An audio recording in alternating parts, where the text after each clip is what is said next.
novel pun silahkan, tentang pemasaran rumah sakit ya. Dia agak bebas lah bentuk ininya. Mau bentuknya kayak apa, apa namanya, literatur review gitu ya, yang jurnal itu ringkasan-ringkasan jurnal bisa aja, ya, boleh aja. Jadi agak bebas untuk ininya. Ya. Ini memang agak beda nih yang apa kelas A-nya minta ujian tulis ya. Jadi beda nih A sama B beda. Baik, ada yang mau ditanyakan? Ada yang lagi mengenai penjelasan UTS?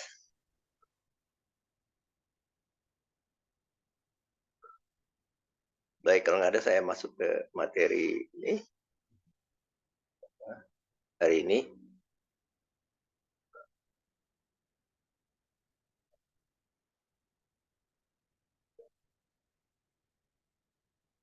Ya.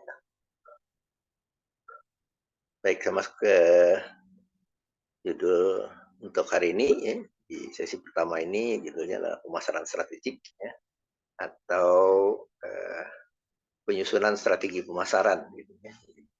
Sama aja kurang lebih itu ya, karena outputnya dari pemasaran strategik ini menyusun strategi ya, strategi pemasaran.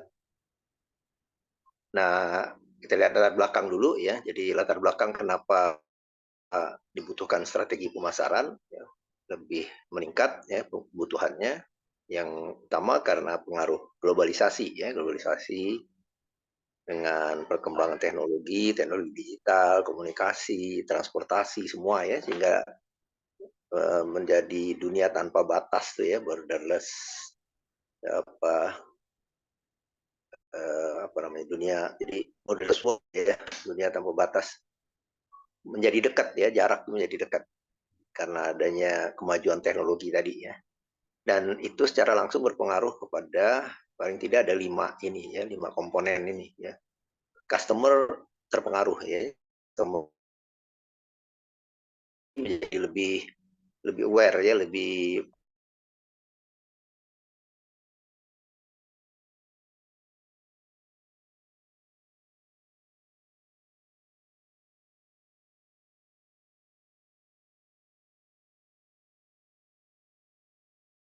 malam, tapi rumah sakit dalam dengan rumah sakit yang di luar ya, karena jarak semakin dekat ya. Dengan transportasi orang bisa dalam waktu apa sejam kali sejam setengah udah di Singapura ya, udah di Malaysia. Ya otomatis dia bisa berobat ke situ kan, sama aja dia berobat ke, kalau saya tinggal di Bekasi misalnya berobatnya ke Harapan Kita itu bisa sejam setengah juga bisa ya, perjalanan. Nah, sama aja dia ke Singapura atau Malaysia ya. Terus yang ketiga organisasinya, perusahaan juga mulai apa menjadi lebih apa namanya, lebih ke arah learning ya, jadi learning organisasi gitu ya, nggak statis, apa, lebih mengembangkan gitu ya pembelajarannya. Budaya juga ya, budaya menjadi budaya global ya, trennya, gaya hidupnya juga gitu ya. Dan yang kelima yang juga berubah adalah perubahan itu sendiri ya. Jadi perubahan dengan cepat berubah lagi gitu ya. Kecepatan perubahannya semakin cepat gitu ya.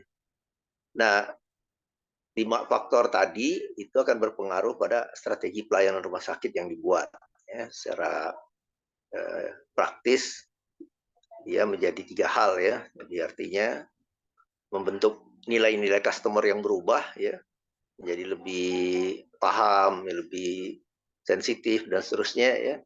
Terus untuk itu kita selalu harus berupaya untuk strategi yang kita kembangkan membuat kita selalu ingin apa, meningkatkan terus ya, improvement terus, improvement yang nggak berhenti gitu ya.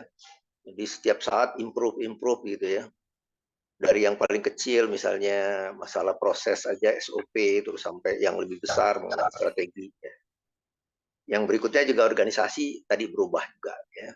Nah, kalau di lebih apa ringkas lagi dampak globalisasi rumah sakit itu ya di 3 hal tadi ya. Jadi itu jadi perubahan itu sendiri ya, ya berlangsung terus menerus ya. Jadi kita nggak boleh berhenti gitu untuk mensikapi perubahan ini. Terus yang kedua, customer mengambil peran lebih besar, ya. Minta lebih diperhatikan. Dan yang ketiga, persaingannya meningkat ya, antar rumah sakit baik dalam maupun luar negeri. Berikutnya bentuk-bentuk level atau tingkat dari globalisasi pada pelayanan rumah sakit itu dimulai dari yang awal sekali itu jasa lintas batas ya. Penggunaan internet, telemedicine sehingga kita bisa mendapat pemeriksaan, penilaian dari tenaga kesehatan yang ada di negara lain gitu ya, bisa seperti itu atau di tempat yang berbeda. Lalu tahap yang kedua, pasien kita yang berobat ke luar negeri ya, jadi bukan hanya dari jarak jauh dengan telemedicine, tapi sekarang dia langsung ketemu sendiri ya dengan pelayanannya di negara lain ya, di luar. Itu tahap yang kedua. Tahap yang ketiga, modal dari luar berupa penambahan modal asing untuk rumah sakit udah masuk ke Indonesia ya. Kita udah tahu banyak ya rumah sakit yang ini seperti grup-grup Siloam dan sebagainya. Walaupun mungkin itu modal dalam juga ya, yang perusahaannya ada di Singapura dan sebagainya ya. Tapi intinya ada modal asing yang masuk ya. Nah yang keempat ini, kalau level keempat ini dicapai maka komplit tuh globalisasi ya. Yaitu kehadiran orang-orangnya. Jadi bukan hanya modalnya yang masuk, tapi tenaganya juga masuk ya. Artinya diterimanya tenaga asing yang masuk ya, pada skala level. Mulai dari, kalau dulu kan lebih mengarah kepada konsultannya aja ya, nasihatnya. Kalau globalisasi yang penuh itu nggak hanya konsultannya, tapi seluruh jenis tenaga, spesialisnya, dokternya, tenaga perawatnya, ya, administrasinya, ya, marsnya, kira-kira gitu ya, semuanya. Dari berbagai negara yang tentu mungkin paling nggak setara dengan kita, ya. Misalnya India, Pakistan, Bangladesh, ya, Nigeria, begitu ya, Kuba, gitu ya. Itu yang bisa jadi kalau keran itu dibuka, dia akan membanjir. Karena mereka overproduksi itu untuk pendidikan tenaga-tenaga dokternya, ya, penduduknya juga banyak, ya. Nah, karena kita kembali ke konsep dasarnya, jadi dalam konsep dasar pemasaran kan ada dua yang besar, yaitu produk dan pasar. Ya. Nah, strategi itu berada pada posisi bagaimana produk itu bisa masuk ke pasar, bisa dibeli oleh pasar, bisa diserap, bisa digunakan, begitu istilahnya ya. Jadi strategi itu upaya kita ya. Nah, karena namanya upaya itu mulai dari yang sistematik, yang pakai perhitungan-perhitungan begitu ya, atau yang paling sederhana ya, misalnya kita membuat program-program yang misalnya ada program diskon kah atau apa aja ya, yang sifatnya dengan itu membuat produk kita menjadi laku gitu, menjadi dibeli, maka semua aktivitas itu masuk kategori strategi ya. Yang baik itu sistematik maupun spontan aja tetap dia ya, segala upaya itu dikategorikan strategi pemasaran ya. Nah, dalam konsep dasar pemasaran itu kan ada 3 komponen ya, yang ada yang operasional, yang day by day ya, yang program, ada yang sifatnya jangka panjang, itu yang strategi ya. Dan sifatnya aktivitasnya analitik ya. Lebih banyak dianalisa di belakang meja lah, nggak di lapangan. Kalau operasional yang di lapangan yang melaksanakan. Nah, tapi ada satu komponen lagi yang orang agak khawatir kalau itu di full diterapkan, yaitu komponen ideologinya ya, filosofinya gitu kira-kira. Karena filosofinya marketing itu konsumerisme. Orang didorong untuk belanja, untuk membeli ya. Jadi bagaimana kita meng-create produk, membuat produk, yang dimaksud produk itu bukan mampu dibuat, bukan. Tapi selain mampu dibuat, harus juga akan dibeli oleh konsumennya, pasti akan dibeli gitu.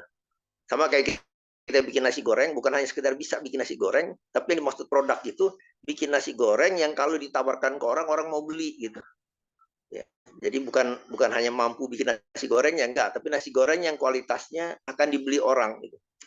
Jadi itu yang dimaksud produk dalam marketing itu seperti itu. Maka strategi itu selalu mengarah kepada hal tersebut ya. Jadi strateginya jangan membuat pelayanan atau membuat produk yang orang lain nggak mau beli ya, bahkan orang lain ngejauhin gitu. Nah, itu bukan produk namanya ya. Kita hanya membuka fasilitas pelayanan namanya ya, tapi bukan meng-create produk. Nah, jadi itu agak bedanya ya antara pelayanan dengan produk menurut marketing. Walaupun produk itu ya pelayanan, tapi produk itu pelayanan yang memungkinkan pelayanan yang dilihat sebagai sesuatu yang mau dibeli, ya, potensial untuk dibeli, ya, gitu kira-kira ini. Nah, selanjutnya kita masuk ke definisinya untuk strategi manajemen pemasaran strategik.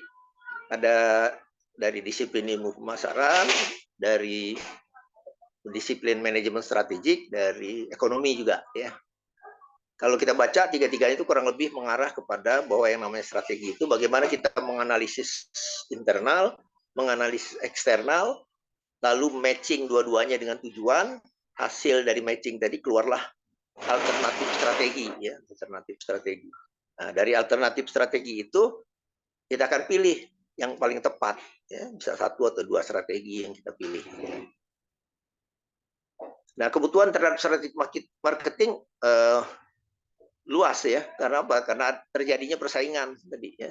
Maka mereka yang strateginya paling bagus, paling tepat sesuai dengan kebutuhan pasar, itulah tentu yang akan memenangkan persaingan, gitu, ya. Artinya kenapa dibutuhkan strategi? Karena lingkungan persaingannya tadi makin makin nyata, gitu, ya. Yang kedua, tujuan dari strategic marketing atau strategi tadi nggak lain juga kita berupaya untuk memuaskan pelanggan, ya, sesuai dengan tujuan marketing, ya. Juga berharap orang akan datang dan menggunakan lagi, ya, kalau sakit, ya. Langsung masuk ke loyalty, ya, kesetiaan, pembelian berulang. Dan yang lebih jauh adalah kita berharap dengan strategi itu kita bisa menciptakan keunggulan yang sifat keunggulan itu bukan hanya satu periode, ya. Misalnya direkturnya baru menjabat 2 tahun, ganti direktur yang lain, keunggulannya menghilang, gitu, ya. Atau tenaga spesialisnya pindah, dia menghilang, gitu, ya. Nah, keunggulan yang diharapkan itu yang konsisten, ya. Mau ganti direktur rumah sakitnya, pimpinannya, tetap aja dia ada.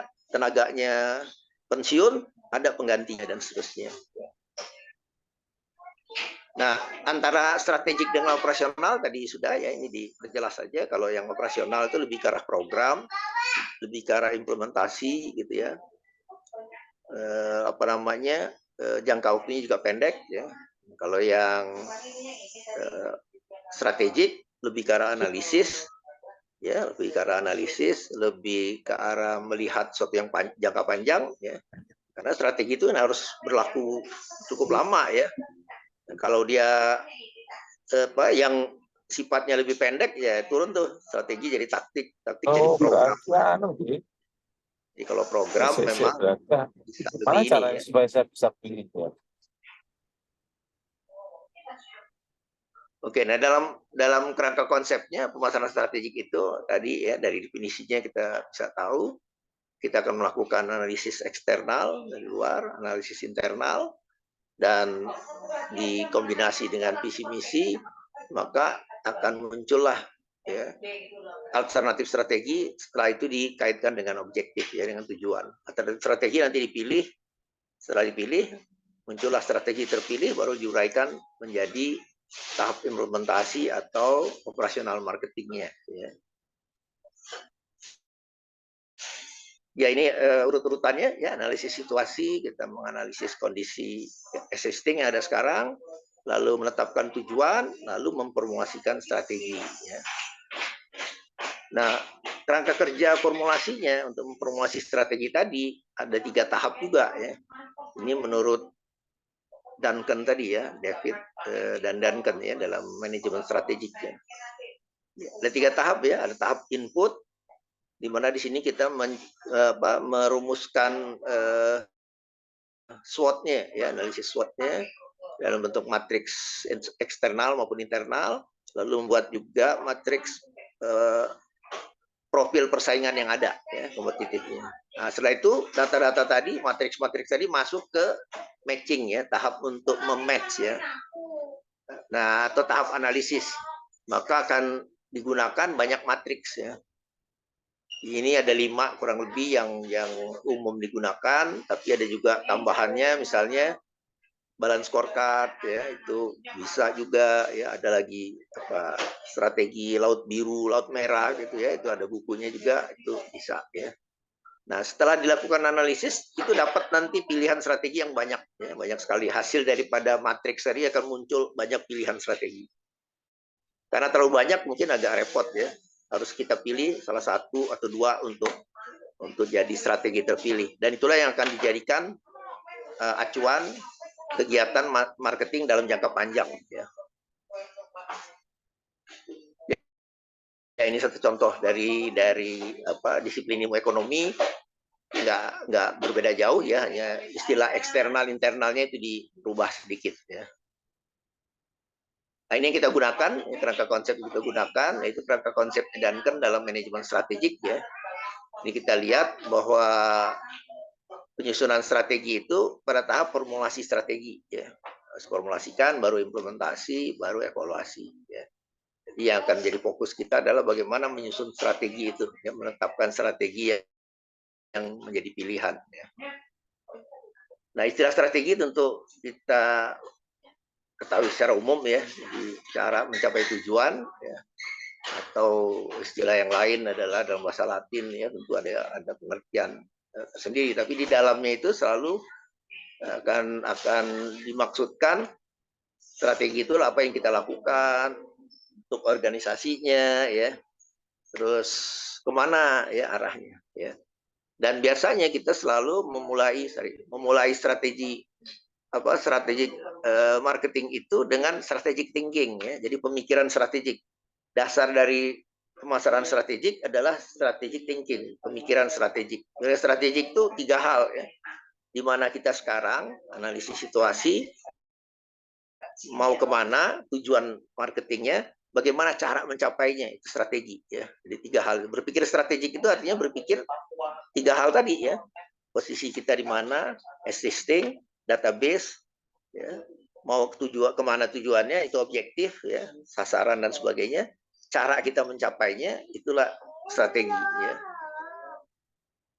Nah, kalau dibikin sederhana, sebenarnya strategi itu nggak usah pakai yang analisis begitu ya.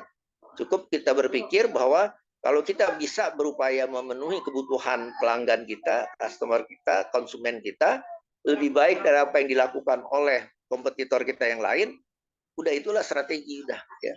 Jadi kalau kompetitor kita bisa memberikan 5, kita kasih 7, nah itu strategi udah ya. Ya, bagaimana caranya tentu itu akan diuraikan dalam program ya. Terus yang kedua bisa juga diartikan strategi itu menurut Porter nih ya, salah satu penulis tentang persaingan juga ya, strategi kompetisi ya. Bahwa yang namanya strategi itu 2 hal aja ya. Berupaya untuk memberikan harga yang semurah-murahnya, semampu murahnya kita mampu ya. Dan sekaligus dalam hal itu juga memberikan kualitas yang setinggi-tinggi yang kita mampu berikan ya. Jadi upaya kita cuma mengusahakan harga yang lebih murah, mengusahakan kualitas yang lebih baik ya. Nah, kombinasi ini itu yang harus dicari tuh, pada kombinasi mana harganya sekian dengan mutu yang paling ideal, harganya juga paling ideal. Kalau Anda bisa dapetin itu, itulah strategi udah ya. Jadi strategi itu cuma bermain di 2 hal aja, di tarif dan di kualitas gitu ya. Gitu. Ini salah satu penulis ya. Ada lagi yang mengatakan bahwa strategi itu adalah bagaimana kita sebenarnya memperjelas sasaran kita ya. Siapa yang Anda mau jadikan sasaran itu ya. Pasarnya yang mana yang Anda maksud? Anda mau menyasar ke mereka usia lanjut, menyasar ke yang anak-anak, menyasar kaum wanita gitu ya, atau menyasar mereka yang penghasilannya menengah ke atas atau menengah ke bawah. Nah, itu harus jelas ininya ya. Karena dalam pengertian pemasaran itu, kalau pasar itu nggak jelas, kita nanti program yang kita buat juga nggak terlalu fokus ya. Ya karena preferensi keinginan mereka yang usia lanjut dengan yang anak-anak, dengan yang remaja, tentu beda pilihan. Ya, makanya kalau pasar jadi nggak jelas tujuannya kemana, biasanya programnya itu juga akan nggak begitu terarah ya. Yang kedua, strategi yang baik itu untuk menyasar pasar sasaran yang jelas tadi. Organisasi harus punya kemampuan ya, kapabilitas organisasinya ya. Karena walaupun pasarnya jelas, saya mau menyasar menengah ke atas. Ya oke, misalnya menengah ke atas itu asumsinya pasti dia punya mobil ya. Karena dia punya mobil, pasti kalau ke rumah sakit dia parkir tuh. Sementara kemampuan organisasi kita nggak bisa nyiapin tempat parkir. Ya berarti pasar yang jelas tadi nggak bisa terpenuhi dengan kapabilitas organisasi ya.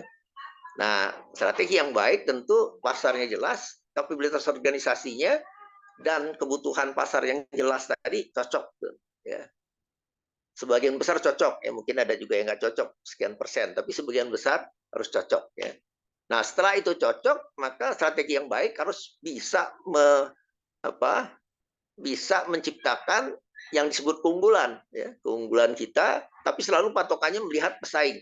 Jadi keunggulan kita itu harus selalu berupaya untuk lebih baik dari pesaing, dan juga selalu harus berkesinambungan, sustainable ya. Jadi jangan baru berapa bulan bagus, unggul, bulan yang berikutnya nggak unggul lagi misalnya gitu ya. Jadi terus harus diupayakan bertahan terus, sustainable ya. Dalam bentuk faktor kunci keberhasilan yang jadi indikator ya. Nah, itu yang biasa KPI yang kita bilang itu ya. Jadi KPI itu selalu kalau diukur, selalu KPI kita lebih baik dari KPI-nya pesaing gitu. Nah, strategi pemasaran itu artinya bagaimana pernyataan produk bisa mencapai tujuan. Tadi sudah ya. Jadi strategi itu adalah pernyataan kita bagaimana produk bisa mencapai tujuan ya. Unsur strategi ya tadi ya, kita juga ulangi aja lagi bahwa ada yang menyebutkan unsurnya adalah keunggulan bersaing ya, yang berkesinambungan, ada program, ada juga yang menyebutkan bauran pemasaran ya, ada juga kalau Kotler menambahkan lagi dengan bauran pemasaran yang efektif ya, dan seterusnya ya. Jadi ada istilah-istilah sendiri ya. Nah, kita masuk ke konsep dasar strategi menurut Kotler ya. Kotler menamakannya strateginya sebagai pemasaran fungsional. Jadi pemasaran yang dilakukan menurut fungsi-fungsi yang ada secara lebih baik atau baik gitu ya, kira-kira gitu. Nah, Kotler menyingkatnya menjadi STP ditambah 4P. 4P ini kalau yang bauran pemasaran yang basic 4 ya, tapi kalau untuk rumah sakit jasa jadi 7 ya. Jadi STP ditambah 7P ya. STP-nya adalah segmentasi, bagaimana kita menetapkan pasar dan membuat segmen-segmennya ya. Kita buat profilnya, kita bagi segmen-segmennya, dan di setiap segmen itu baru ada program khusus ke situ ya. Lalu ada targeting, tadi memilih, dan positioning ya. Dan ditambah 7P sendiri ya, sebagai bagian dari strategi tadi ya. Itu Kotler ya, fungsional, namanya pemasaran fungsional. Tapi ada Porter yang mengajukan konsep pemasaran strategis ya. Nah, oleh Kotler yang fungsional punya Kotler tadi oleh si Porter ditambah lagi dengan satu variabel yaitu pesaing ya. Jadi STP ditambah 4P-nya atau 7P tadi dalam kondisi yang lebih baik dari yang dilakukan pesaing ya. Jadi ada komponen pesaing yang dimasukkan ya. Lalu bagaimana kita cara membuatnya sekarang, implementasinya kita gunakan rangka konsepnya dari si Duncan ini ya. Kalau kita buat, kalau Anda menyusun tesis dengan judul strategi pemasaran, maka biasanya kerangka konsepnya menggunakan ini ya. Ya, artinya di dalam konsep pemasaran strategisnya Duncan tadi ada 3 level ya. Tadi sudah di awal kita cerita formulasi, implementasi, evaluasi. Nah, pembuatan strategi itu lebih banyak ke formulasinya. Dimana formulasi itu dibagi tadi 3 tahap ya. Tahap pengumpulan data, tahap matching, analisis, tahap pengambilan keputusan ya. Ya, ini pengulangan terus. Nah, dalam tahap pengumpulan data tadi ada matriks yang kita sebut evaluasi faktor eksternal ya. EV matrix ya. Nah, di sini hasil SWOT kita 2 komponen kita gabung ya. Peluang dan ancaman digabung jadi satu ya. Nilainya kita total ya. Evaluasi faktor eksternal ya. Hasilnya di sini contoh 2,1 ya. Lalu ada evaluasi faktor internal. Ini menggabungkan strength dengan weakness ya. Nah, ini juga setelah digabungkan ada nilainya juga ya. 2,85 ya. Mungkin saya nggak uraikan di sini ya, tentu ada sesinya sendiri ya untuk menjelaskan SWOT ya. Nah, yang ketiga kita bikin matriks persaingan ya. Bikin matriks persaingan antara beberapa rumah sakit ya. Di sini ada 3 rumah sakit kita bandingkan. Tapi variabel untuk membandingkan itu harus variabel yang memang boleh dibilang semua rumah sakit memang menganggap itu suatu yang penting ya. Jadi misalnya yang dipersaingkan itu harga ya, harga di rumah sakit kita terjangkau, di sana lebih mahal begitu ya. SDM-nya, kegiatan pemasarannya ya, itu yang di variabel yang dibandingkan gitu ya.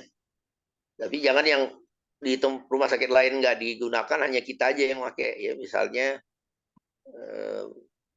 apa ya, jadi hal yang khusus saja di kita ya, tempat lain nggak digunakan, maka itu nggak bisa dijadikan komponen persaingan ya. Yang dibandingkan tentu yang sama-sama semua pihak itu menggunakan ya.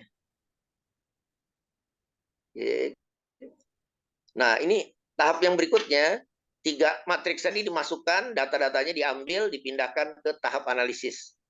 Ada 5 tadi matriksnya ya. Yang pertama kita contohkan TOWS ya. TOWS ini kembalikan dari SWOT ya. TOWS matriks ini kembalikan dari SWOT, di mana kita bagi 9 kuadran, 1 kuadran kosong, kuadran yang lain terdiri dari SWOT-nya, lalu kombinasi S dengan O, S dengan T, W dengan O, W dengan T ya. Nah, dari kombinasi-kombinasi itu akan menghasilkan banyak sekali ya, setiap strategi SO judul strateginya apa ya. Di WO, di ST dan seterusnya ya. Ini baru satu matriks ya. Satu tahu matriks itu udah dapat banyak pilihan strategi. Lalu ada matriks lagi yang lain yang biasa digunakan di bidang ekonomi ya. Di kita atau di marketing, tapi di marketing rumah sakit agak jarang kita gunakan apa yang kita sebut Boston Consulting Group ya, matriks. Nah, pada matriks ini yang digunakan hanya 2 variabel, variabel market share, relatif market share ya, sama variabel pertumbuhan ya. Ini contohnya, ini yang dimaksud market share ya. Market share itu adalah bagian kita penjualan ya, terutama nilainya uang ya. Jadi kalau rawat nginap itu hari rawat harus dikalikan dulu dengan tarif ya, sehingga didapatlah nilai moneternya, nilai uangnya ya. Nah, nilai uang itu dari masing-masing rumah sakit itu dijumlahkan, itulah menjadi total share ya. Total demand atau total penjualan ya. Nah, dari situ baru kita tetapkan alokasi kita berapa besar ya, dibanding dengan total tadi ya. Itu dalam bentuk persen nantinya ya. Nah, itu disebut pangsa pasar atau market share. Ada satu istilah lagi yang namanya pangsa pasar relatif ya, atau relative market share. Bagaimana pangsa pasar yang dalam persen tadi dibandingkan dengan yang paling besar, paling unggul ya. Nah, sehingga kalau yang paling unggul nanti nilai relatif market share-nya 1 ya, karena dia dibagi dengan dirinya sendiri jadi 1 ya. Kalau yang lain tentu lebih kecil, 0,75 dan seterusnya ya. Itu dimaksud relatif market share. Nah, angka relatif itu kita ambil digabungkan dengan pertumbuhan ya, pertumbuhan setiap tahun pertambahannya berapa persen ya pelayanan tersebut. Nah, 2 variabel itu diplot menjadi diagram ini ya, bagi ya. Nah, kita cut off point-nya tadi ya, relatif market share 0,5. Kalau yang horizontal pertumbuhan itu diambil titik 0 ya, 0 ke bawah pertumbuhannya negatif, 0 ke atas pertumbuhannya positif ya. Maka akan dibagi 4 kuadran, maka rumah sakit kita masuk di kuadran mana ya. Ya, kalau kuadran kita ada di tanda tanya, question mark ya, kuadran nomor 1, maka strateginya adalah berusaha dulu menjadi kuadran nomor 2 gitu ya. Jangan sampai jatuh ke kuadran nomor 4 ya gitu. Itu yang dimaksud strategi tadi ya. Oke, itu 2 alat analisis. Ada yang ketiga namanya space matrix ya. Jadi posisi strategik dikaitkan dengan evaluasi kegiatannya, programnya ya. Ini juga banyak digunakan di bidang ekonomi ya. ini yang aslinya, ya space matrix yang asli, di mana 4 variabel yang ada itu mulai dari kekuatan industri, keunggulan persaingan, daya saing, kemampuan finansial, dan stabilitas lingkungan. Ya. Dan dari kombinasi tadi itu jadilah 4 kuadran tadi. Ya. Pertanyaannya nanti rumah sakit kita ada di kuadran mana gitu ya.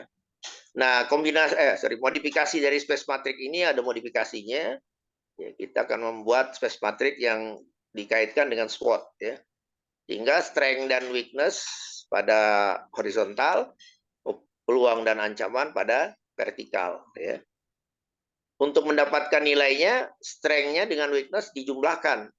Kalau berlebih strength, maka dia akan ke kanan arahnya. Opportunity dengan threat dijumlahkan, kalau lebih peluangnya dia akan ke atas, ancamannya di bawah ya. Sehingga jadi akan seperti ini ya, jadi akan seperti ini. Ini yang asli, ini yang modifikasi ya.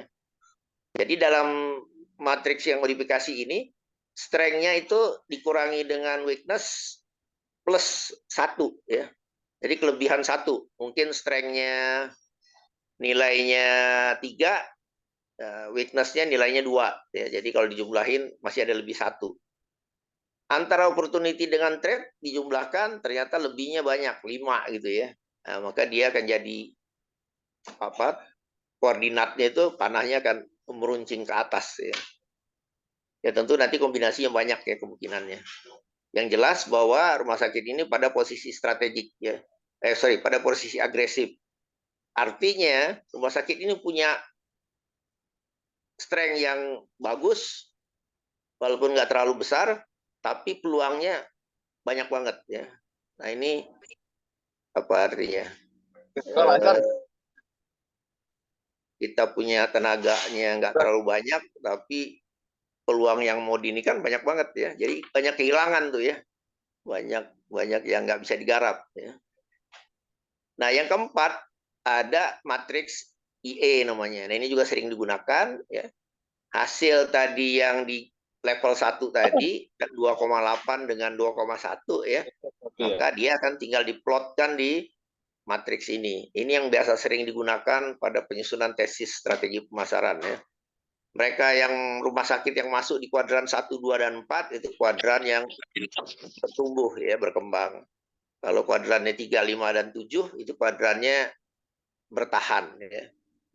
Kalau 6, 8, dan 9 itu kuadran yang defensif ya. Dalam arti kalau yang tadi maintenance saja, kalau yang defensif ini terjadi penurunan ya. Jenis strateginya ada ya. Semuanya pada setiap kuadran ini ada strategi yang sudah dikhususkan gitu ya. Nah, dari 4 tadi ya, memang 1 matrik dan strategi nggak digambarkan di sini. Dari 4 itu aja misalnya kita akan dapatkan banyak sekali pilihan strategi ya, karena banyak maka harus dilakukan pengambilan keputusan untuk memilih di mana yang akan kita jadikan strategi utamanya untuk pemasaran rumah sakit ya. Nah, ini kita akan adu skor dengan cara ini ya. Ini ada 2 strategi, diadu penetrasi pasar dan integrasi ya. Diadu dapat nilai penetrasi lebih besar ya. Sehingga itu yang akan diterapkan sebagai strategi jangka panjang ya. Penetrasi pasar itu apa? Nanti ada uraiannya lagi tuh ya. Programnya apa? Sudah ada acuan, sudah ada pakemnya lah gitu ya. Sudah ada langkah-langkah SOP-nya ya. Nah, apa aja sih yang dipilih, strategi, judul-judul strategi apa yang bisa kita pilih? Ya, ini ada pilihannya ya, ada integrasi, intensif, diversifikasi, defensif, dan yang lain ya. Kalau integrasi itu bisa menggabungkan ke depan, ke belakang, atau ke samping. Maksudnya menggabungkan itu, rumah sakit kita menguasai juga kegiatan-kegiatan yang sifatnya dihilir dari rumah sakit. Ya. Kalau dihilir itu mungkin praktek dokter kah, atau rumah sakit satelit ya. Juga mengendalikan yang di hulu ke belakang. Kalau hulunya dari pelayanan rumah sakit ya tentu misalnya sekolah dokter, sekolah perawat, sekolah manajemen ya. atau pabrik obat gitu ya. Artinya apa? Rumah sakit selain dia punya rumah sakit, dia juga punya sekolah kedokteran atau sekolah keperawatan ya. Nah, atau kalau yang horizontal, satu rumah sakit sebagai induk holding dia megang mengendalikan rumah sakit lain yang sudah jadi bagian dari rumah sakit yang induk tadi ya. Nah, itu integrasi horizontal. Ada lagi strategi intensif ya. Ini intensifikasi dalam melakukan program-program marketingnya ya. Promosinya lebih gencar, tarifnya lebih terjangkau dan seterusnya ya. Ada lagi strategi diversifikasi, membuat produk yang bisa berhubungan dengan rumah sakit, bisa juga jauh ya. Rumah sakit buat rumah singgah, masih dekat ya. Rumah sakit bikin hotel, udah mulai jauh tapi masih mirip-mirip. Rumah sakit bikin apa misalnya pabrik sepatu kali begitu ya. Pokoknya nah itu tetap diferensiasi, tapi ada diferensiasi yang masih dekat, ada yang sudah jauh ya. Ada lagi strategi defensif. Defensif itu karena ada masalah dengan keuangan, maka kita yang pertama lakukan retrenchment ya, pembatasan, ya, penghematan. Yang kalau dalam dunia militer mungkin tiarap kali strategi ini ya, strategi di retrenchment ini strategi masuk ke lubang perlindungan, strategi tiarap. Kalau ternyata dengan segala penghematan tadi nggak mampu mengatasi masalahnya, maka masuk ke strategi divestasi. Divestasi itu sebagian dari unit itu dilepas ya, dijual atau dikurangi. Yang tadinya rumah sakit dengan 10 pelayanan, tinggal 2 pelayanan aja gitu ya. Lebihnya mungkin dirubah jadi apa. Nah kalau benar-benar akhirnya juga nggak mampu lagi divestasi ya, likuidasi udah ya. Sakitnya benar-benar dilepas semua, ganti usaha ya. Mungkin buka warung bakso atau apa, nggak jadi rumah sakit lagi ya. Nah ada lagi strategi persaingan ya. Ini tadi kan relatif market share tadi ada yang satu, ada yang di bawah itu ya 0,75. Maka mereka yang relatif market share satu disebut market leader ya, karena dia yang paling banyak pasiennya, paling banyak duitnya ya, market leader. Yang nomor 2 sama nomor 3 disebut penantang pasar, market challenger ya. Yang nomor 4, 5, 6, 7 sampai habis itu disebut market follower, ngikut pasar ya. Dan ada yang nggak ngikut-ngikut dalam pasar, dia punya pasar sendiri ya, namanya ceruk pasar atau market niche ya. Niche itu artinya dia hanya melayani pasar yang nggak dilayani orang lah ya. Dia bikin sendiri pelayanan khusus. Rumah sakit yang lain nggak ada yang mengerjakan hal seperti itu misalnya ya. Strategi lain kerjasama joint ventures ya, 2 perusahaan digabung ya, bikin perusahaan baru. Ada juga strategi generik ya menurut Porter ya, di mana Porter membaginya satu strategi biaya semurah-murahnya namanya cost leadership ya. Diferensiasi sebagus-bagusnya gitu ya. Nah, ada satu lagi strategi fokus di mana memilih segmen tertentu tapi dengan kombinasi 2 hal tadi ya. Merger ya, gabungin lagi nih ya. Perusahaan besar membeli yang kecil, diakuisisi ya. Itu merger juga bagian dari strategi ya. Dan kalau ingin lebih rinci lagi, banyak pilihan strategi ya, banyak sekali. Ini beberapa jenisnya yang ada ya. Ya, mulai dari strategi integrasi, kolateral dan banyak sekali ya. Yang tentunya supaya kita jangan bingung, ya kita gunakan yang lebih familiar sama kita, yang lebih kita pahami, yang lebih kita kuasai ya. Strategi itu yang kita pilih ya. Ada lagi namanya strategi bersaing misalnya, ini juga ada strateginya tersendiri ya. Oke, kita lewati. Nah, output strategi tadi adalah strategi dan diuraikan menjadi taktiknya. Taktik diuraikan nanti menjadi program. Program tentu nanti ada aktivitasnya ya. Strategi lain yang ditawarkan adalah misalnya strategi transformasi rumah sakit. Nah, ini strategi besar lagi ya. Ini bukan hanya satu bagian demi satu bagian, ini rumah sakitnya, seluruh rumah sakitnya ditransformasi ya. Ya, ini banyak banget programnya ya. Ada apa nih? menggabungkan, membuat jaringan antar rumah sakit, ya, patient safety dan sebagainya, ya. Ya, kalau mau diterjemahkan, ya, menyelaraskan rumah sakit, dokter, provider dalam memberikan asuhan yang berkesinambungan, menggunakan evidence base, ya, meningkatkan efisiensi, mengembangkan transfer informasi yang terintegrasi, ya. Terus menyiapkan karyawan dan dokter membentuk menjadi leaders, ya, perkuat sektor keuangan. Aduh, ya banyak, ya. Ini strategi yang menyeluruh nih, strategi transformasi, ya, bukan hanya pada marketingnya, ya. Nah, kalau tadi formulasi, sekarang implementasi. Bagaimana bentuk implementasi strategi itu yang dilihat dari strategi pada produk, pada karyawan, dan pada pelanggan, ya. Pada produk, misalnya strateginya, contohnya kepuasan pelanggan, ya, kesetiaan merek, ya, service with a heart, ya. Ini judul-judul strateginya, tapi di balik judul itu ada programnya, ya, ada SOP-nya, ada pakemnya, ada bukunya lagi, ya, ada referensinya, ya. Ada lagi strategi pada karyawan, itu strateginya bagaimana meningkatkan, memberdayakan, mempertahankan karyawan terbaik, ya. Jadi selalu kita berupaya mencari karyawan yang kinerjanya terbaik. Kalau udah dapat, dibentuk tim kerja yang bagus, dan kalau udah bagus dipertahankan, ya. Jangan sampai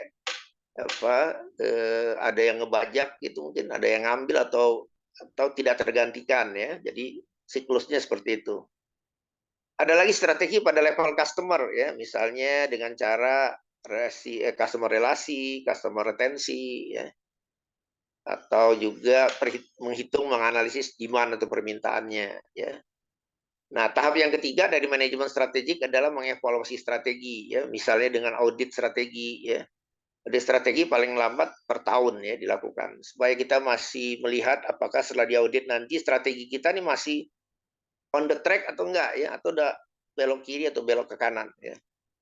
Survei kepuasan itu juga mengevaluasi strategi, ya, atau eh, apa namanya, penyelesaian komplain, ya, itu recovery dari pelayanan, ya, service recovery namanya, pelayanan yang bermasalah dikembalikan, ya, menjadi lebih sesuai dengan keinginannya. Kesimpulannya, strategi marketing itu bicara tentang sesuatu yang berfokus kepada customer, ya. Upayanya dilakukan secara terus-menerus, berkesinambungan, sustainable, dikerjakan terkoordinasi, ya, mengembangkan kreativitas di dalam programnya, dan kesemuanya akhirnya built-in menjadi budaya organisasi, ya. Jadi strategi pemasaran itu harus menjadi masuk kepada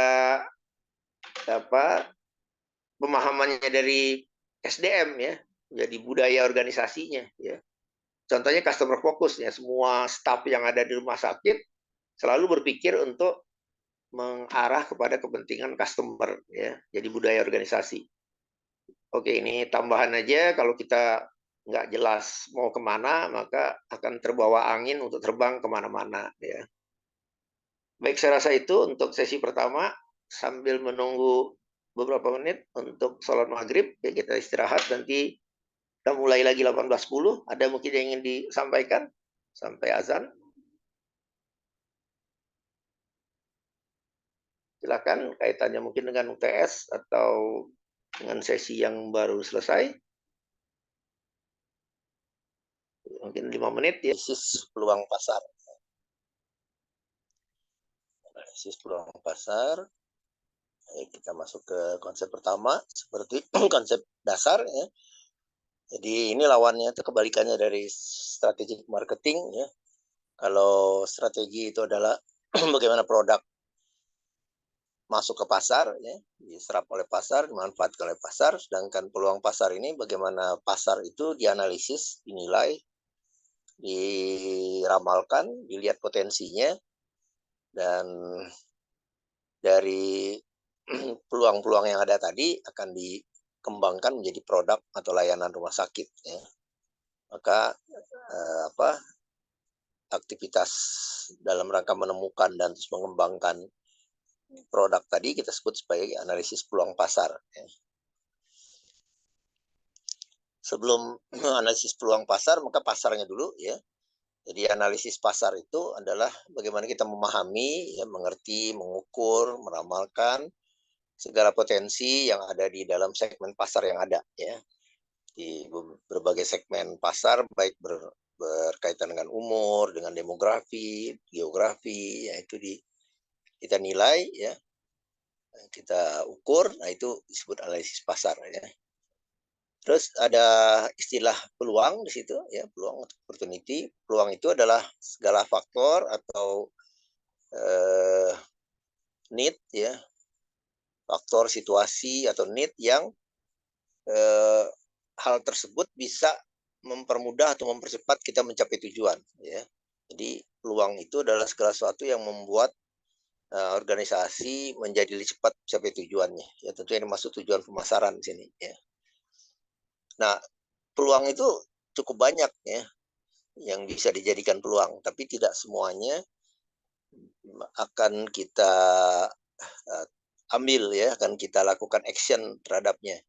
Ya, semuanya itu sangat terkait dengan istilah terminologi yang kita sebut daya tarik peluang. Ya. Jadi peluang-peluang yang ada yang menarik itulah yang akan dikembangkan. Ya.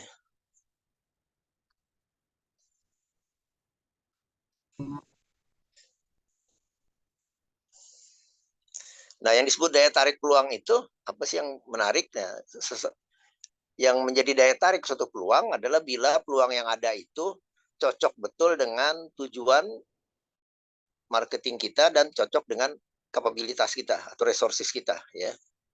Jadi itu yang membuat dia menarik, ya. Ada peluang, kita bisa lihat di situ misalnya dari segi umur di pasar yang kita layani banyak segmen umur yang lanjut misalnya geriatri. Tapi sayang kita nggak punya ahli geriatri, ya gitu, ya, misalnya begitu. Dan dalam tujuan pemasaran pun kita nggak memasukkan itu, ya, sebagai tujuan pencapaian target kita, ya. Jadi dia nggak menarik peluang itu, ya. Dia menarik kalau match dengan tujuan pemasaran dan resources kita miliki, ya. Peluang juga menarik kalau itu memang selama ini kita garap, ya. Jadi kalau ada peluang, kita rumah sakit yang bergerak di bidang sosial misalnya gitu. Ternyata ada program kerjasama dengan LSM tertentu atau negara tertentu misalnya, ya, yang ngajak kerjasama. Oh, kerjasama ini peluang nih, dan pas lagi kerjasamanya dalam melayani orang yang nggak mampu, ya, sesuai dengan apa yang kita kerjakan sehari-hari, ya, jadi familiar dengan pasarnya. Yang ketiga, peluang itu juga menarik bisa karena arahan, ya, arahan dari atau pemikiran dari pimpinan, ya. Nah, bentuknya bisa betul-betul baru, ya, pimpinan menginginkan dikembangkan pelayanan yang benar-benar baru, ya, belum ada sebelumnya. Atau pimpinan menginginkan pengembangan pelayanan yang sudah ada, tapi yang kita buat lebih bagus, lebih menarik, ya. Jadi kreatif imitator, ya, peniru tapi kreatif, ya. Sehingga orang nyangka bukan meniru, ya, memang sekarang kan itu milik kita sendiri, ya, gitu. Nah, yang ketiga, nah ini yang sama persis, namanya me too product, ya. Itu produk itu ya udah sama aja, ya, persis benar. KSO-nya sama, suppliernya sama, ya. SOP-nya juga mirip, ya. Dokternya pun bisa juga sama gitu, ya, misalnya. Nah, itu juga menjadi menarik, ya, kalau kaitannya dengan arahan dari pimpinan, ya.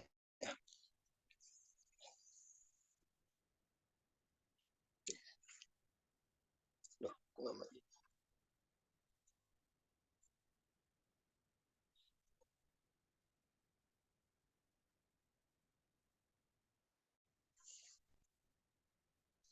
ya, pasar, nah itu konsep pasar, ya. Kalau pemasaran menganggap pasar itu adalah konsumen, ya. Jadi beda dengan dari ekonomi, ya. Kalau ekonomi, pasar adalah keseimbangan antara supply dan demand, ya. Kalau pemasaran, pasar adalah konsumen yang potensial, ya, yang nyata dan potensial. Nah, pasar itu bisa membesar, bisa mengecil, ya, banyak variabel yang mempengaruhi. Misalnya yang gampang aja regulasi gitu, ya. Nah, karena ada regulasi bahwa para pimpinan rumah sakit harus berpendidikan S2 latar belakangnya, nah, maka Purindo kebagian juga, ya, mendapat berkahnya lah ya. Apalagi kalau spesifik lagi disebutkan Urindo-nya yang jadi pilihan. Nah, itu lebih ini lagi. Ya, jadi pasar itu bisa mengecil, bisa membesar ya. Kalau ada larangan, dia misalnya dilarang untuk menggunakan pelayanan ini, nah dia mengecil ya. Faktor lain banyak ya yang mempengaruhi, teknologi juga mempengaruhi, manajemen juga ya.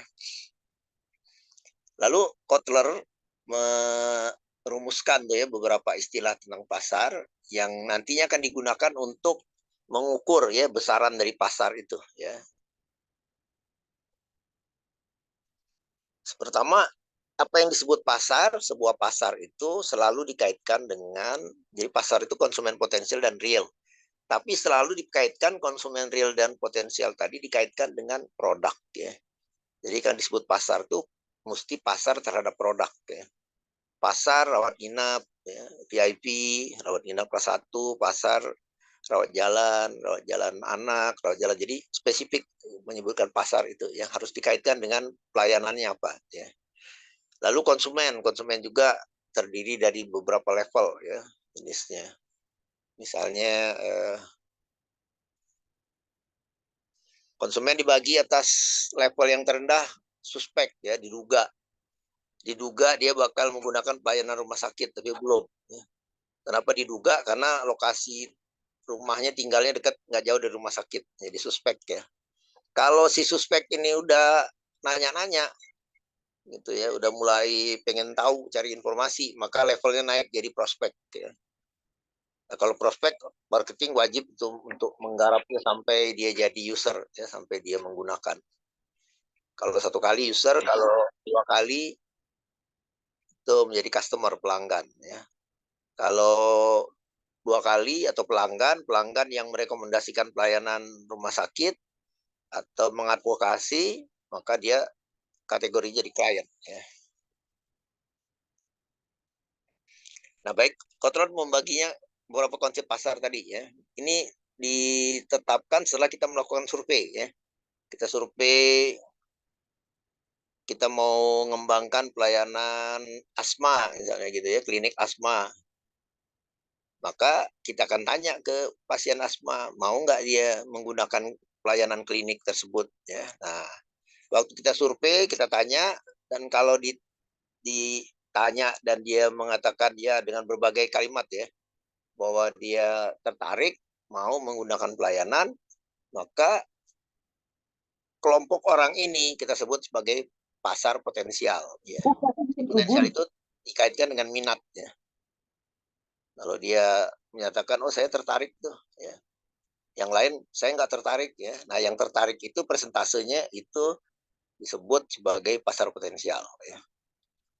Lalu dikasih pertanyaan berikutnya ya, seandainya klinik tersebut rata-rata pemeriksaannya nilainya sekian, nilainya tertentu, dan klinik asma itu bukanya hanya pada sore hari misalnya gitu ya.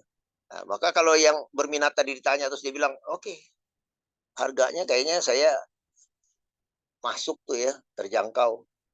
Sore hari juga oke tuh bagus. Nah, maka mereka yang berminat tadi yang menyatakan apa aksesnya tadi dan kemampuannya, nah, kategorinya masuk disebut pasar yang tersedia, available ya. Di pasar yang tersedia itu adalah orang yang berminat, punya kemampuan, punya akses ya. Ada satu level lagi di atasnya,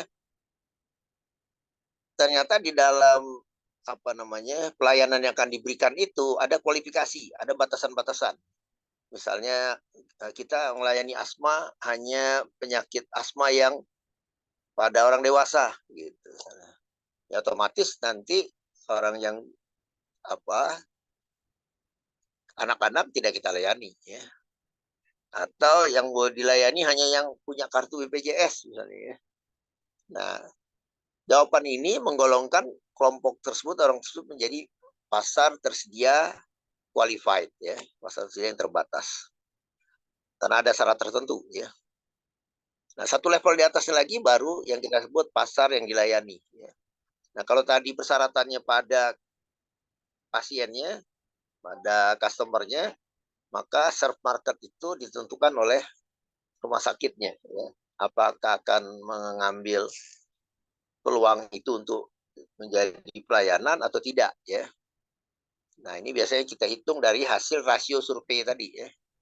Berapa yang menyatakan minat, maka itulah rasio persentase potensial market. Berapa yang menyatakan minat dan punya kemampuan serta akses, persen itulah menjadi persen pasar yang tersedia ya.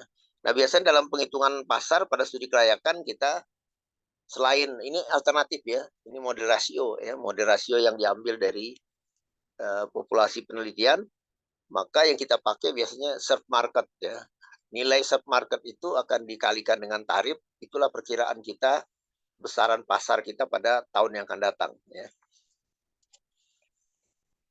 Ya, ini penggambarannya. Ya, ini soalnya ya. Di soal ini kita mau bikin klinik stroke, khususnya pasien stroke ringan ya. Nah, kita hitung, nanti hitungannya seperti ini, bisa dipelajari sendiri ya. Jadi dari hasil survei tadi didapatkan bahwa yang berminat itu adalah berapa? 6, pertama penduduknya dulu ya, penduduknya yang kita nilai dulu ya. Kita hitung dulu angka morbiditasnya 2,75%. 60% adalah stroke ringan, maka didapatlah 99.000 penderita ya, morbiditasnya per tahun. Lalu hasil surveinya 260 orang dari 500 yang berminat, maka pasar potensialnya adalah 51.000 orang gitu ya. Terus sampai akhirnya dapat serve marketnya 7.722. Kalau dikalikan tarif, maka itulah perkiraan kita kalau kita buka klinik stroke, perkiraannya akan mencapai pemasukan sebesar itu ya. Ya, sekali lagi analisis model begini salah satu alternatif ya. Anda bisa dengan time series, bisa dengan persamaan linier, bisa dengan regresi ya, banyak cara untuk menentukan pasar tadi. Nah, selanjutnya di istilah total pasar ya, total pasar atau demand permintaan primer ya. Itu jumlah volume pelayanan yang ada dalam 1 tahun pada wilayah tertentu ya, pada aktivitas marketing tertentu ya. Jadi dijumlahkan nilai penjualannya pada periode 1 tahun pada semua rumah sakit dijumlahkan ya. Nah, itu total pasar seluruhnya. Kalau pangsa pasar itu bagian yang kita miliki, yaitu pangsa pasar. Sedangkan pasar relatif itu tadi kita bandingkan dengan yang tertinggi ya. Ya, seperti ini ya. Pangsa pasar dalam persen, pangsa pasar relatif dikaitkan dengan yang tertinggi ya. Nah, yang tertinggi itu sekali itu pangsa pasar relatifnya 1 ya, karena dibandingkan dengan diri dia sendiri. Dan istilahnya dalam marketing disebut market leader ya, pemimpin pasar ya.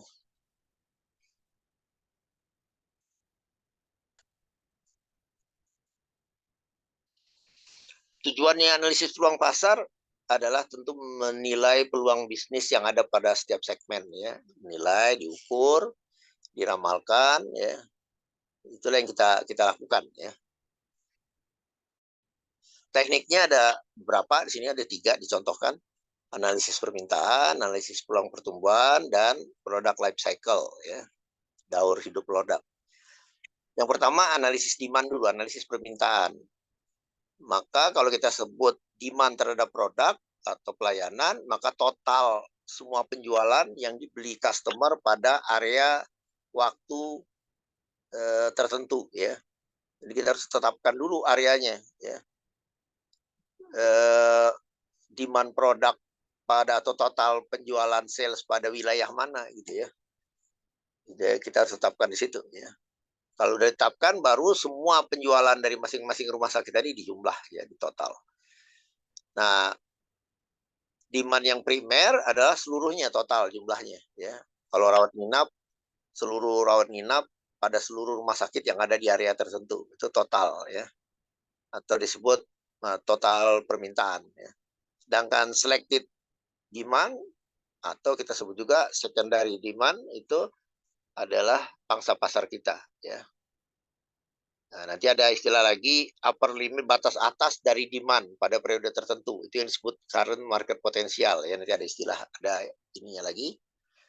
Terus pasar tadi, permintaan tadi bisa expansible, bisa tidak expansible. Bisa dikembangkan, bisa enggak ya. Atau elastis, tidak elastis ya. Kalau yang expansible itu pelayanan-pelayanan yang dengan kegiatan promosi itu bisa cepat berkembang ya. Tapi kalau yang non expansible walaupun dipromosiin berkembangnya kecil, itu bahkan nggak berkembang ya. Lalu ada istilah lagi nanti absolut dan pemasaran, potensi pemasaran sekarang ya. Oke, kita langsung ke kurvanya. Nah, ini kurvanya. Jadi ada dua variabel di sini, yang tegak itu permintaan, yang mendatar itu pengeluaran, expand-nya marketing. Jadi hubungannya adalah semakin besar pengeluaran marketing, maka semakin besar juga permintaan, gitu ya. Lakunya makin besar. Gitu. Tapi semakin dibesarkan terus biaya pemasaran, maka pada satu titik permintaannya juga stop ya, berhenti. Itulah disebut titik di mana dia berhenti, itu paling maksimal itu disebut titik current market potensial ya. Jadi current market potensial itu seluruh total penjualan atau pasar yang ada pada wilayah area tertentu tadi ya. Itu current market potensial. Jadi setelah maksimal dikeluarkan biaya pemasaran, itulah yang tertinggi ya, bisa dicapai ya. Nah, itu yang disebut permintaan pasar saat ini ya, atau current market potential. Oke, nah expansible dan non expansible tadi terkait dengan jarak antara Q0-nya dengan QM-nya ya. Apakah jaraknya jauh? Kalau jauh berarti dia expansible. Kalau jaraknya dikit, dekat berarti non expansible ya. Jadi sesuatu yang dengan pemasaran dia berkembang bagus itu expansible ya. Sesuatu yang dengan pemasaran nggak baik, bagus perkembangannya, itu non expansible ya, tidak berkembang. Ada sekarang istilah absolut dan potensi market saat ini, current saat ini ya, titik absolut. Ternyata di atas yang penjualan saat ini itu masih ada lagi pasar di atasnya ya, sampai ke titik yang paling jenuh. Jadi titik jenuh dari pasar itu, titik absolutnya, absolut market potensial, itu adalah titik di mana sama dengan jumlah morbiditasnya ya. Atau kalau persalinan sama dengan angka persalinan gitu ya. Jadi misalnya dalam setahun ini yang melahirkan itu ada 100 misalnya. Nah, itu titik absolut market potensial, titik absolut. Tetapi di antara 100 itu baru 50 yang melahirkan di rumah sakit. Ya, jadi current market potensialnya 50. Absolute market potensialnya 100. Jadi berarti di atas yang current itu masih ada pasar lagi yang bisa diperebutkan. Yang kalau persalinan mungkin itu dipegang pasar itu oleh dukun beranak, ya, oleh bidan, ya, yang tidak terafiliasi dengan rumah sakit ya, dia bidan mandiri aja ya. Nah, itu kira-kira kondisinya. Jadi bisa jadi titik absolutnya jaraknya masih jauh dari titik current, bisa juga sudah merapat ya, disebut pasar sudah jenuh ya. Ya seperti ini ya. Jadi ada jarak antara titik absolut dengan yang potensi saat ini ya, current. Oke. Ya ini lebih menggambarkan ya. Jadi absolutnya lebih di atas, currentnya di bawah ya, current market potensial. Oke, ini contoh untuk obat. Maka yang pertama kita harus ukur memang permintaan pasarnya dulu ya, penyembelahan dari pasien yang lama dengan yang baru ya. Yang baru kita dapat pasiennya ditambah pasien yang sudah ada, dijumlah menjadi itulah permintaan pasar ya. Permintaan pasar selektif itu yang rumah sakit kita, permintaan pasar yang total primer itu jumlah seluruhnya ya. Nah, untuk mengetahui titik absolut itu sudah tercapai atau enggak, kita menggunakan indeks pengembangan pasar ya. Market Development Index. angkanya didapat dari pasar yang current dibanding pasar absolut ya. Yang current itu penjualan yang tercatat ya pada periode 1 tahun dan wilayah tertentu tadi. Sedangkan yang absolut adalah yang morbiditas ya. Maka kita dapatkan angka MDI ini yang ideal adalah antara 33% sampai 67 ya. Kalau lebih dari 67 berarti pasar udah mendekati jenuh ya, mendekati 100. Kalau kita buka pelayanan lagi pada tingkat kejenuhan ini itu lebih sulit persaingannya ya, karena kita selain bersaing dengan rumah sakit yang sudah ada juga harus merebut pasar yang ada di tangannya dukun, beranak atau di bidan ya. Kalau di bawah 33% bisa jadi pelayanannya belum begitu dikenal ya. Sehingga potensinya masih banyak banget ya. Tapi karena belum dikenal mungkin ya kurang laku jadinya ya. Kurang banyak peminatnya. Idealnya jadi antara 33 sampai 67 ya. Tapi kalau di bawah pun untuk diperkenalkan pelayanannya nggak jadi soal ya. Siapa tahu dengan itu akan meningkat ya nilai persentasenya.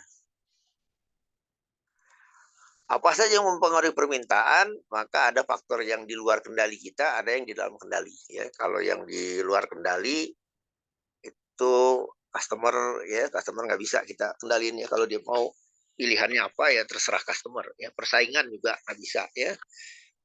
Faktor ekonomi juga nggak bisa ya. Perusahaan juga yang ada juga sulit ya.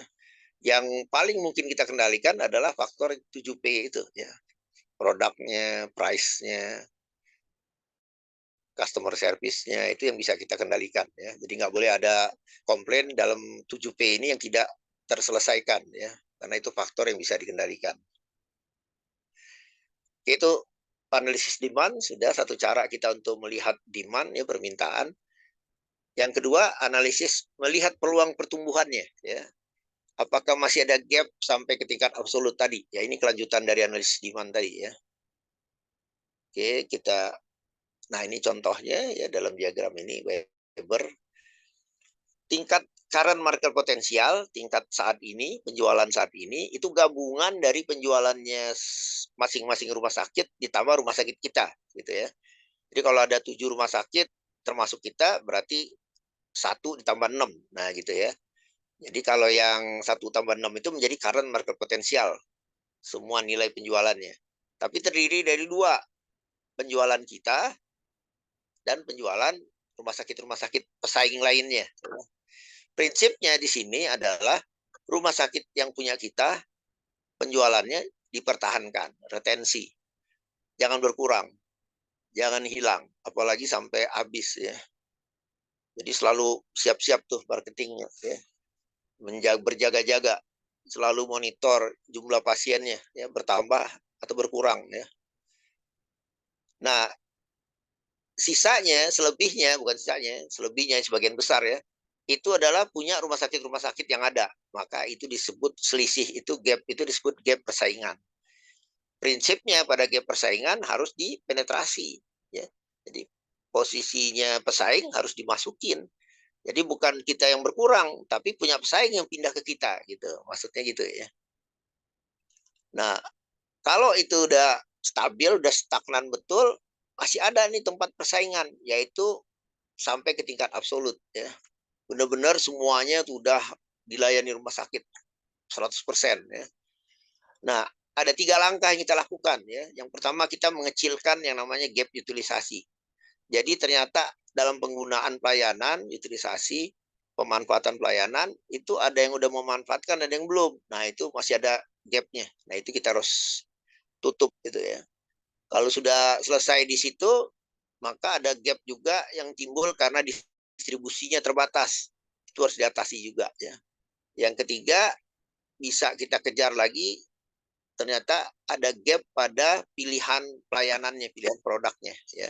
Itu pun kita intervensi ya, sehingga dengan upaya utilisasi, distribusi dan lini produk tadi diharapkan mencapai titik absolut atau paling nggak mendekati ya. Jadi barat persalinan tadi udah bidannya ditarik, semua ditarik sehingga semuanya akhirnya dilayani rumah sakit ya. Atau disisakan dikit lah gitu ya. Karena kalau udah 90% tuh ya udah jenuh ya. walaupun belum 100. Nah, apa yang dimaksud gap utilisasi? Ya, saya contohin biasanya pakai antenatal care. Ya, antenatal care di rumah sakit, atau bukan rumah sakit aja, di KIA gitu ya. Menurut WHO 4 kali kan yang ideal ya. 4 kali, lebih sering di semester akhir ya. Nah, gap utilisasi ini bicara kalau yang belum antenatal care di rumah sakit kita, ya, baru datang periksa hamil atau enggak, harus antenatal care. Nah, jadi non-user dijadikan user dulu. Gap non-user, jadikan user. Ya. Yang berikutnya, kalau ada user antenatal care tadi yang ternyata menggunakan pelayanannya belum 4 kali, baru 1 kali, 2 kali, 3 kali, maka itu disebut light user, pengguna yang ringan, pengguna yang belum penuh. Garap dulu itu, jadiin 4 kali. Ya. Jadi mana-mana yang belum antenatal care 4 kali, ingetin terus ya. Selalu diingatkan untuk yang kedua, yang ketiga, terus yang keempat, full gitu ya. Nah, yang ketiga, light usage, penggunaan yang ringan. Ya. Gap ini terjadi, dia udah antenatal care 4 kali, sudah. Setiap antenatal care ada harus dikerjakan. Misalnya beli obat kah, beli vitamin atau apa ya. Ternyata yang dia beli baru separuh gitu. Ini biasanya orang yang berobat tapi belinya separuh aja obatnya. Harus misalnya antenatal care-nya ternyata harus ikut senam misalnya, dia nggak ikut ya. Ya, dan seterusnya ya. Nah, konsumen yang seperti ini didorong dulu untuk menjadi pengguna penuh ya. Ya, jadi kita orang yang nggak menggunakan kita dorong menggunakan, yang sudah menggunakan tapi masih sedikit didorong supaya distimulasi supaya penuh full, yang sudah penuh pun dilihat kalau masih kontennya masih separuh, dipenuhi supaya 100% ya. Inilah untuk menutup gap antara penjualan sekarang dengan absolut ya, didorong dengan utilisasi. Kalau ini udah dilakukan, masih ada upaya lagi ya untuk mendorong lagi supaya makin dekat ke titik absolut. Itu namanya gap distribusi ya. Mulai dari cakupannya, intensitasnya. Intensitas itu artinya kalau rawat jalan nggak buka hanya sore hari, tapi buka dari pagi sampai sore sampai malam gitu ya, dan seterusnya. Ya, intensitas ya ditingkatkan. Juga eksposurnya ya. Rumah sakitnya buka satelit, buka rumah sakit lain ya di sekitar situ misalnya, untuk pelayanan lain yang berorientasi ke rumah sakitnya. Itu distribusinya ditingkatkan. Ya. Kalau itu sudah dilakukan, masih ada upaya dengan memperbaiki produknya. Ya. Kualitasnya ditingkatkan, bentuk optionnya, pilihannya, ya. Jadi ada yang bisa jam sekian, ada yang eksekutif, ada yang macam-macam ya. Termasuk gayanya juga ya, penampilannya. Nah, maka dengan melakukan upaya-upaya tadi akan terjadi pertumbuhan pasar ya, pertumbuhan dari tahun ke tahun. Nah, itu dilihat dari jumlah pasar sebelumnya, pasar yang sekarang dikurangi pasar yang sebelumnya, tahun yang sebelumnya, dikali 100% ya, terjadi peningkatan atau bisa juga penurunan ya. Ya, tentu yang diharapkan adalah pikiran pertumbuhan. Baik, itu yang kedua. Dan yang ketiga, untuk melihat peluang pasar bisa dilihat dari life cycle-nya ya, produk life cycle. Jadi bukan hanya makhluk hidup, ternyata produk atau layanan itu juga punya siklus kehidupan ya. Dikaitkan antara penjualannya, nilai pendapatannya dengan waktu ya. Itu kita dua variabel itu kita hubungkan ya, sehingga muncul kurva kayak gini ya. Ada 4 fase di dalam pertumbuhan suatu pelayanan tadi ya. Fase yang pertama itu perkenalan dulu, introduksi ya. Cirinya apa? Fase introduksi itu cirinya adalah pasiennya masih sedikit, naiknya sedikit-sedikit ya. Karena baru buka pelayanannya, baru perkenalan ya. Biasanya kualitas dijaga tinggi ya, karena kalau kualitasnya rendah, begitu orang udah nyobain terus nggak puas, udah sekali itu aja, ya kapok udah. Maka biasanya pada tahap introduksi ini benar-benar kualitas dijaga ya, sehingga orang akan datang lagi. Yang kedua, tarif bisa rendah bisa tinggi. Jadi mulainya mau rendah dulu baru turun atau mau turun dulu baru dinaikin ya. Itu tergantung yang menghitungnya, yang apa strategi pricingnya ya. Promosi pada tahap introduksi itu maksimal ya. Karena namanya introduksi. Kalau introduksi promosinya adem-adem aja ya makin lama dikenalnya ya. Mungkin lebih lama lagi waktu yang dibutuhkan untuk memperkenalkan ya. Lalu kalau dia makin banyak pasiennya, pengunjungnya, maka dia masuk ke tahap growth ya. Ciri growth itu adalah pertumbuhannya berlipat-lipatnya naik. Terus naik terus sampai ke atas, akhirnya stop di atas. Mulai terjadi penurunan. Turun dikit, naik dikit gitu ya, mulai fluktuatif. Nah, itulah disebut tahap itu tahap dewasa tuh kalau udah sampai dia stop di situ ya. Biasanya yang paling sering pada saat fluktuatif itu udah ada pesaing biasanya ya. Pesaing itu yang bikin dia stop ya, berhenti pertumbuhannya. Lalu menurun. Pesaingnya makin galak ya. Punya kita menurun terus sampai bisa jadi tutup pelayanan ya. Nah, pertanyaannya apakah semua siklus pertumbuhan itu klasik seperti itu ya, ada tahapan yang bentuknya seperti itu? Enggak ya. Ada yang baru introduksi, habis itu nggak naik-naik jadi growth ya. Jadi pasiennya tetap 1, 2, 1, 2 terus gitu aja nggak naik-naik ya. Udah promosi apa juga tetap nggak naik. Tapi nggak hilang-hilang pasiennya, nggak mati juga ya.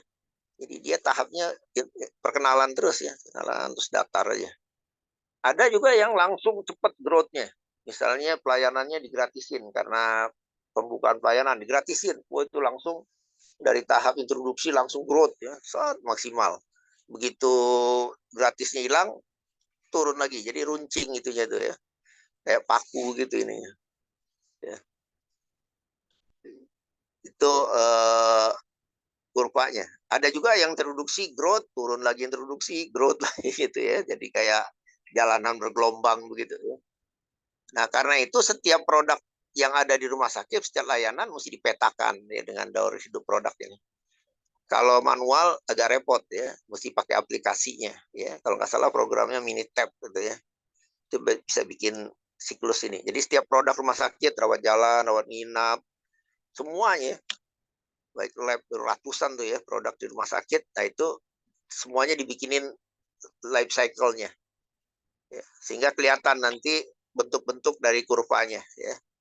Nah, apa gunanya? Gunanya adalah kurva ini digunakan dalam strategi kita, dalam menilai karakteristiknya ya. Tahap ini apa yang kita mesti kembangkan. Jadi strateginya apa nih? Pada introduksi apa, pada pertumbuhan apa. Sehingga kalau tahap introduksi dan pertumbuhannya itu cepat, wah kita lihat nih peluangnya bagus ini ya. Bisa jadi kita lihat punya orang lain ya. Pengalamanmu dengan layanan itu berapa lama tuh dari mulai buka sampai pasiennya mencapai tingkat segini. Nah, jadi kita udah punya gambaran tuh ya.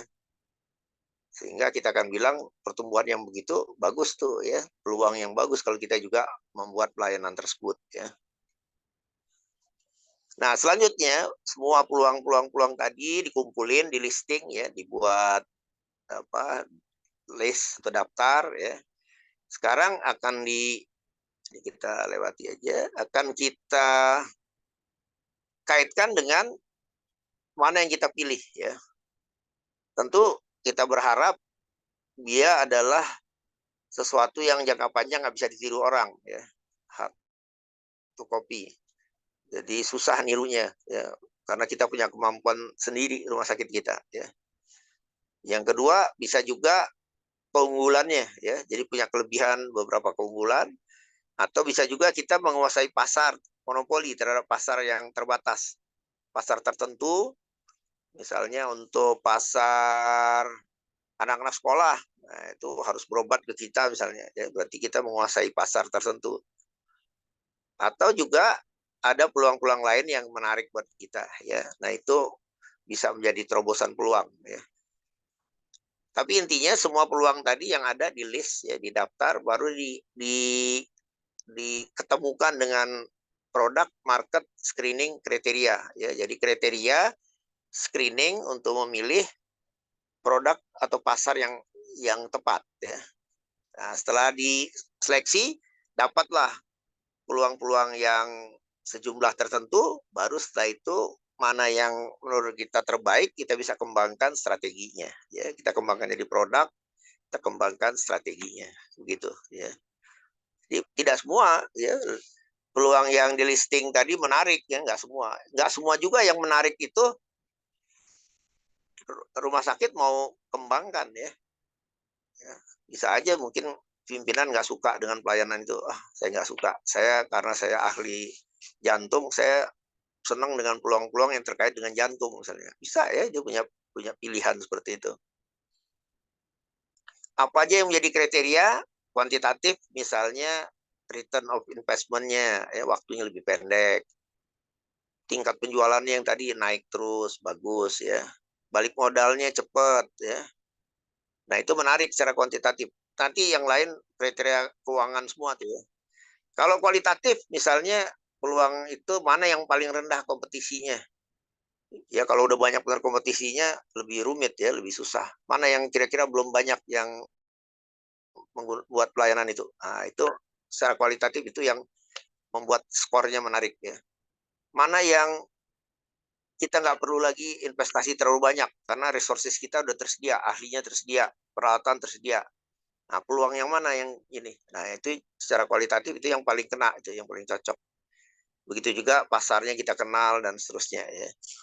Nah, kalau mau lebih rinci ada rinciannya, misalnya dilihat pangsa pasar keseluruhannya, jumlahnya bagus, dilihat pertumbuhannya dari tahun ke tahun, bagus pertumbuhannya naiknya ya.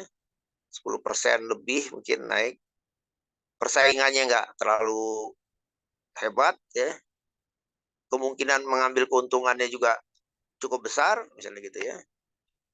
Kebutuhan teknologinya nggak terlalu banyak, ya. Inflasi tidak terlalu tinggi, kebutuhan resources juga nggak terlalu banyak juga, ya. Artinya resourcesnya cukup yang ada aja, nggak perlu lagi harus merekrut tenaga yang baru, ya. Dampak lingkungannya kecil, dan secara sosial politik atau hukum itu sesuai dengan ketentuan gitu ya. Nah, kalau dijumlah semua nanti akhirnya diadu tuh antar peluang. Sehingga skor yang tertinggi itu yang akan dipilih sebagai peluang yang menarik ya. Baik, saya rasa itu aja untuk penjelasan tentang peluang pasar ya, secara garis besar. Sesi kedua, nah mungkin kita ada waktu 10, 15 sampai 20 menit mungkin ya sampai jam 7. Silakan kalau ada yang ingin ditanyakan, baik sesi satu, kedua maupun UTS, atau siapa tahu udah ada yang kutak-kutik juga penelitian, boleh juga ya kita diskusi untuk itu. Silakan kalau ada.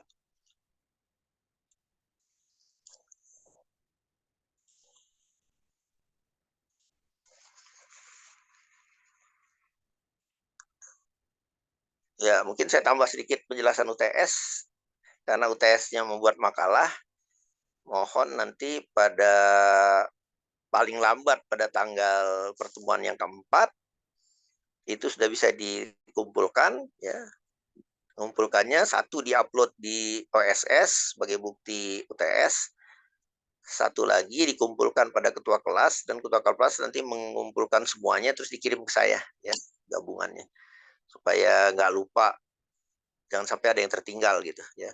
Kalau ada yang di luar itu ya berarti dia mengirimkan sendiri nanti ya ke WA saya atau ke email ya. Ya tentu ya walaupun nggak ada diskon tapi beda ya nilainya dengan yang mengirimkan tepat waktu ya. Kalau lebih cepat lebih baik, tapi yang intinya yang paling bagus dikirim bersama-sama, digabung dulu oleh ketua kelas ya, dikumpulin sampai batas terakhir, yaitu pada pertemuan yang keempat itu. Nah, pada saat itu dikirim ke saya seluruhnya ya. Yang tertinggal nanti mengirim sendiri ya. Baik, itu aja tambahan. Mungkin ada yang ingin ditanyakan, disampaikan. Kalau nggak ada, kita selesaikan, kita akhiri ya. Insyaallah nanti pada pertemuan yang ketiga ya dengan materi lanjutannya lagi. Dan mungkin kalau ada yang ditanyakan bisa nanti ditanyakan pada pertemuan yang ketiga. Karena kalau ada pertemuan ketiga itu berarti 2 minggu lagi sebelum keempat.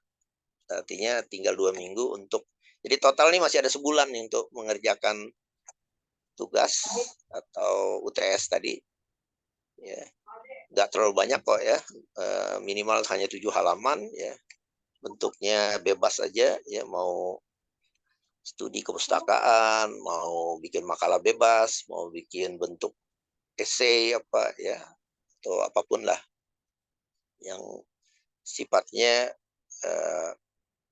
makalah ya. Baik, kalau nggak ada, saya akhiri. Terima kasih untuk perhatian. Selamat malam. Assalamualaikum warahmatullahi wabarakatuh. Ya, insya Allah kita tutup. Waalaikumsalam warahmatullahi wabarakatuh. Ya, Waalaikumsalam. mohon izin untuk live. Ya. Terima kasih.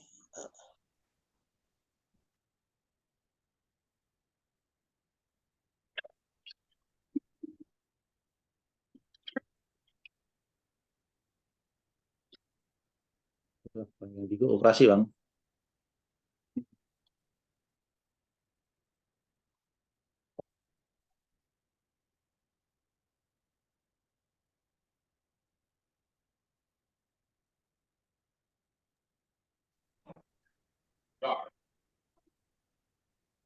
Mana Mas Yudi?